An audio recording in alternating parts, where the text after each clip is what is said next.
राम राम किसान भाइयों, आओ हम सब मिलकर सम्मान करें और किसानों को भी सलाम करें। हमारा टैगलाइन है किसान हीरो यूट्यूब चैनल में स्वागत है, तहे दिल से स्वागत है। अगर चैनल में पहली बार आए तो चैनल को सब्सक्राइब जरूर करें। तो किसान भाई, बहुत सारे किसान भाई को क्वेश्चन था लौकी की खेती से रिलेटेड कि अगर हम बरसात के मौसम में लौकी की खेती करें तो क्या हमें लाभ होगा कि नहीं।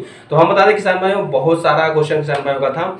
तो हम बता दें पहली बात कि अगर आप बरसात के मौसम में लौकी खेती करना चाहते हैं तो उससे बहुत सारे फायदे हैं और साथ में इसका मार्केट प्राइस भी बहुत अच्छा मिलता है, जो किसान भाइयों को काफी आगे चल के उसका लाभ मिलता है। तो किसान भाई, सबसे पहले बात किसान भाइयों की, पहला जो क्वेश्चन था कि हम लौकी की खेती के लिए किन किन बातों का ध्यान रखें जिससे कि बरसात में हमें लौकी की खेती करते समय हमें लॉसेस ना हो, हमें दिक्कतें ना आए, हमारी जो फसल हो वो सुरक्षित हो। तो सबसे पहले बात करते हैं किसान भाइयों कि अगर हम लौकी खेती करना चाहते हैं तो हमें निम्न बातों का ध्यान रखना चाहिए। जो सबसे पहली बात आती है किसान भाइयों कि खेत का चयन और मिट्टी का चयन। तो किसान भाई, हम आपको बता दें कि जो खेत का चयन, मिट्टी का चयन होता है वो सबसे बड़ी जरूरी होता है। अगर बरसात की खेती में करना चाहते हैं लौकी खेती के लिए, सबसे पहले होती है खेत का चयन। खेत का चयन के लिए हमें ऐसा खेत का चयन करना है जिससे पानी का जल निकासी प्राप्त हो और दूसरी बात हो वहाँ पानी की सोखने की जो जल क्षमता है वो अच्छी होनी चाहिए मिट्टी की।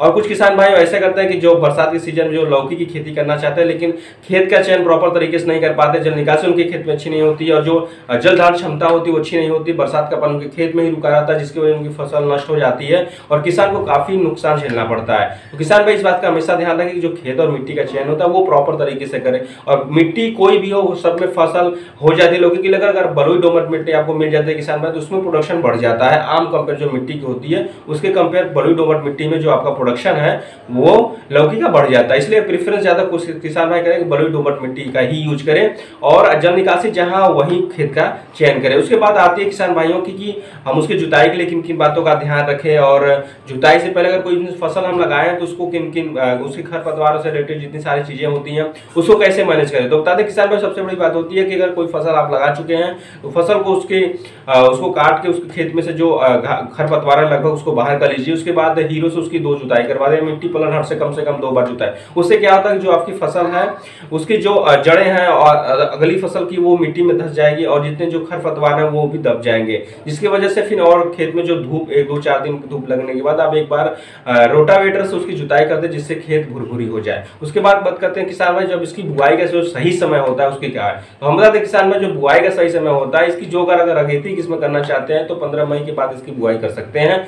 अगर आप प्रॉपर नॉर्मल जो करना चाहते हैं बरसात की खेती में तो जून इसका सही समय होता है। जून में आप इसकी, जून के लास्ट वीक में आप इसकी कर सकते हैं।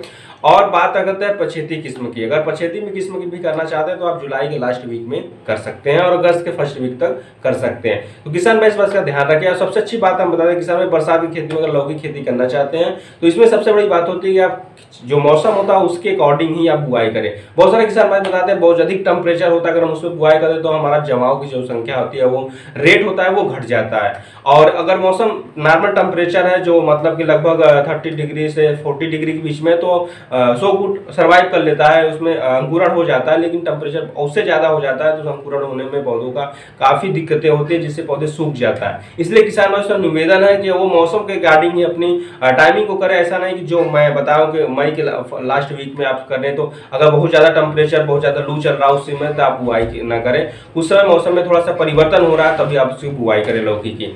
उसके बाद किसान भाई आती है, ये तो हो गया हमारा जुताई। उसके बाद आता है किसान भाई को कि हम कौन कौन सी खाद डालें बुआई के समय। तो हम बताते हैं किसान भाई, अगर आप सबसे अच्छी बात है प्रेफरेंस जो किसान भाई को गोबर की खाद को सबसे पहले प्रेफरेंस दें, क्योंकि गोबर की खाद जो होती है आपकी खेत की उर्वरा शक्ति को बढ़ाए रहती है उसमें, जिसमें आपको रासायनिक खाद की मात्रा कम डालनी पड़ती है। तो किसान भाई इसलिए हम रिकमेंडेशन हमेशा करते हैं किसान भाइयों को गोबर की खाद और जैविक खाद का उपयोग ज्यादा से ज्यादा करें। इसलिए करें क्योंकि जो रासायनिक खाद है काफी महंगी होती जा रही है दिन पर दिन और किसानों को काफी लोड पड़ रहा है, मतलब काफी महंगी वजह से इनको खर्चे बढ़ रहे हैं जिसके लाभ की जो बढ़नी चाहिए वो हमारा सीमित के रह जा रहा है रासायनिक खादों में। तो इसलिए किसान भाई हम कोशिश करेंगे कि आपको हमेशा जब भी गोबर की खाद को, जैविक खाद को ज्यादा प्रेफरेंस दें, उसके बाद ही आप रासायनिक खाद का प्रेफरेंस दें, मतलब उसमें डालें। तो बात आती है खाद की, तो किसान भाई बता दें अगर आप 1 एकड़ में खेती करना चाहते हैं तो 1 बोरी यूरिया, 1 बोरी डाई और सिंगल सुपर फास्फेट और पोटास और सल्फर और जिंक सारा मिक्स करके आप खेत में उसको डालें। तो किसान बता दें जो यूरिया है वो 15 से 20 kg यूज करें। बाकी आप यूरिया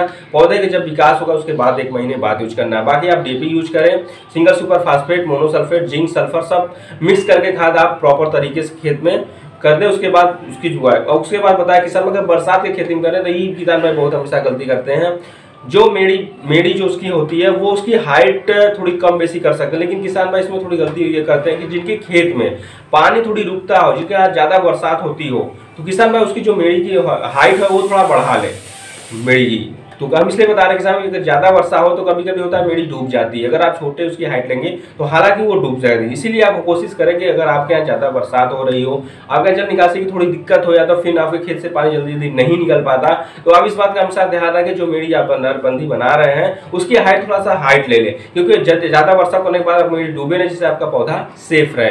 उसके बाद किसान भाई बताया मेड़ी पे आप उसकी बुआई करनी है। अब बात आती है कि हम बुआई कर रहे हैं तो कम से कम बीज की कौन से, हम बताते हैं किसान भाई बहुत सारे मार्केट में अवेलेबल है हाइब्रिड की, लेकिन हम आपको रिकमेंडेड करें कि आपके आसपास जो भी अच्छी ब्रीड की किस्में मतलब सर्वाइव कर रही हो, मतलब अच्छी तरह से चल, जो किसान भाई थोड़ा सा आगे लगा रहे हो, आप उन्हीं बीज का चयन करें। क्योंकि कुछ किसान भाई अपने बता रहे, काफी बातों लोग किसान भाई से हुई, तो किसान भाई बता रहे थे कि हम क्या होता है कि जो बीज आप बताते हैं कभी कभी होता है कि किसी जगह वो अच्छा सा प्रोडक्शन देता है, किसी जगह अच्छा, तो वो होता है टेम्परेचर और मानसून की वजह से किसान भाई। इसलिए कोशिश करें आपके यहाँ पे जो हाइब्रिड की अच्छी किस्म की उन्नत बीज है आप उसी को चयन करें और ला के उसकी बुआई करें। उसके बाद किसान भाई हम बता दें जो बीज की मात्रा पर एकड़ के हिसाब से कम आपको 400 से 500 ग्राम की रिक्वायरमेंट होती है। और बात आती है किसान भाई कि अगर हम मेड़ बना चुके हैं तो अब उसकी बुआई के लिए उसकी हाइट की उसकी दूरी कितनी होनी चाहिए और उसकी बीज की जो क्यारी है उसकी बीज की दूरी कितनी होनी चाहिए। तो हम बता दें अगर पौधे से पौधे दूरी बात कर रहे हैं किसान भाई तो कम से कम आपको 2 फीट की रखना है, 2 फीट की आपको दूरी पर्याप्त है। और दूसरी बात जो क्यारी होती है उसकी बीज की दूरी कम से कम आपको 7 से 8 फीट रखनी है, क्योंकि ज्यादा डिस्टेंस होगा उसके बाद पौधे का विकास और तेजी से होता है। उसके बाद हम क्या बात है किसान में बरसात की खेती में सबसे बड़ी अच्छी बात यह है कि हम उसके बाद जो मंचिंग का भी यूज करते हैं। मंचिंग का यूज करने से क्या है खरपतवार पे काफी कंट्रोल हो जाता है और पौधे के विकास में और तेजी हो जाती है। तो इसलिए अगर किसान भाई प्रेफरेंस कर सके मंचिंग तो आप जरूर करें, अगर नहीं कर सकते तो फिर निराई गुड़ाई के लिए आप पर्याप्त के लिए आपके पास समय होना चाहिए कि आप प्रॉपर तरीके से जब आपका पौधा जमा हो रहा है, और जमा आपका कम से कम 10 से 15 दिन में आपका जमा हो जाता है, प्रॉपर तरीके से नमी है। और किसान भाई को कहा पे नमी जरूर होनी चाहिए। और सिंचाई अगर ना हो तो सिंचाई कर दे बुआई के समय, अगर नमी हो पर्याप्त नमी हो तो कोई दिक्कत नहीं, आपका पौधा बहुत तेजी से आपका अंकुरण होगा और पौधा तेजी से विकास करता चला जाता है। उसके बाद बात आती है कि मंचिंग किसान भाई कर सकते हैं नहीं कर सकते, वो किसान पर डिपेंड करता है। अगर किसान भाई आप प्रेफरेंस कर सकते हैं, आपके पास खर्चे हैं तो कर सकते हैं, अगर नहीं है तो आप बिना मंचिंग के भी पौधे को लगा सकते हैं। उसके बाद आती है कि हमारी जाली या तो फिर जो हम लगाते हैं क्या कहते हैं उसको जो ऊपर चढ़ाते हैं, मतलब कि जाल के थ्रू या तो फिर बांस और धागे से हम तार के थ्रू उसको ऊपर करते हैं। मचान विधि जिसे बोलते हैं किसान भाई मचान विधि से उसको हम बरसात में इसलिए करते हैं कि जो हमारी फलियां हैं वो जमीन पे ना रहे, क्योंकि जमीन पे रहते हैं तो बहुत सारे उसमें कीड़े और रोग भी लग जाते हैं। दूसरी बात है अगर बरसात थोड़ी ज्यादा हो जाती है तो फलियां हमारी सड़ जाती है, खराब हो जाती है। इसलिए कोशिश करें किसान भाई अगर बरसात की खेती में आप कर रहे हैं तो हमेशा आप मचान विधि से कोशिश करें। क्या 100% मचाने विधि से करना ही पड़ेगा किसान भाइयों, क्योंकि अगर आपके यहाँ पानी सूख जाता है, पानी का अच्छा निकाल 100 फुट तो आप कर सकते हैं, लेकिन अगर आपके यहाँ नहीं है सुविधा है तो आप मचान विधि करना ही पड़ेगा। मचान विधि में बहुत सारी चीजें की रिक्वायरमेंट होती है, बांस की रिक्वायरमेंट होती है, तार की रिक्वायरमेंट होती है, जाल की रिक्वायरमेंट होती है और उसमें लेबर कास्ट भी बढ़ जाता है किसान भाई। इसीलिए कोशिश करें कि आप एक बार इसके परचेज कर लेते हैं, लेकिन आप इसकी यूजेज 2 साल 2.5 साल तक भी किसान भाई करते हैं।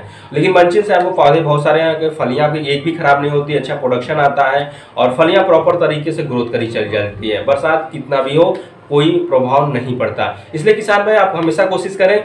और बात आते हैं उसके बाद कि हम पौधे के जब हमारा पौधा ग्रोथ कर जाता है, धीरे धीरे अंकुरण अच्छा हो जाता है, आगे बढ़ रहा है, तो हमें खाद का क्या है, तो 1 महीने बाद आप कोशिश करें कि आप यूरिया दें, उसके साथ थोड़ा सा डाई और बाकी जो मिनी माइक्रोन्स है जैसे कि सल्फर है, मैग्नीशियम है, कैल्शियम है, उसका मिक्सअप आप घोल के रूप में देते रहें। इससे पौधों का विकास होता जाएगा और पौधा तेजी से ग्रोथ करके आपकी फलियां 90 दिन में लग जाती है। 90 दिन से थोड़ा टाइम लगता है पौधे में विकास करने के बाद, फलियां में 90 दिन का जो टाइमिंग है ये होता है। और किसान भाई हम बता दें कि अब सबसे अच्छी बात यह है कि लौकी खेती से ये होता है कि लौकी की बहुत सारी सब्जी मिठाइयाँ बहुत सारी बनती है, इसकी रिक्वायरमेंट हमेशा मार्केट में अवेलेबल रहता है, डिमांड होती है। और बरसात में तो डिमांड इसकी और बढ़ जाती है, क्योंकि प्रोडक्शन कम होता है। जब प्रोडक्शन कम होगा तो मार्केट की डिमांड बढ़ती है, जब डिमांड बढ़ेगी तो प्राइस अच्छा मिलेगा, और जब प्राइस अच्छा मिलेगा किसान भाई तो आपकी आमदनी अच्छी होगी। तो किसान भाई हमारा इस चैनल का एम ही है कि किसान भाइयों को कम से कम खर्चे में ज़्यादा से ज़्यादा आमदनी हो। और किसान भाई एक चीज़ आपसे और भी निवेदन है कि चैनल में अगर किसान भाई आपके जो संगी दोस्त हैं, यार हैं और आपके जो साथी किसान हैं उनको ये वीडियो जरूर शेयर करें और चैनल को सब्सक्राइब जरूर करें। ऐसे इंटरेस्टेड वीडियो चैनल मिलते रहेंगे। तो आज के लिए बस इतना ही है। राम राम किसान भाइयों।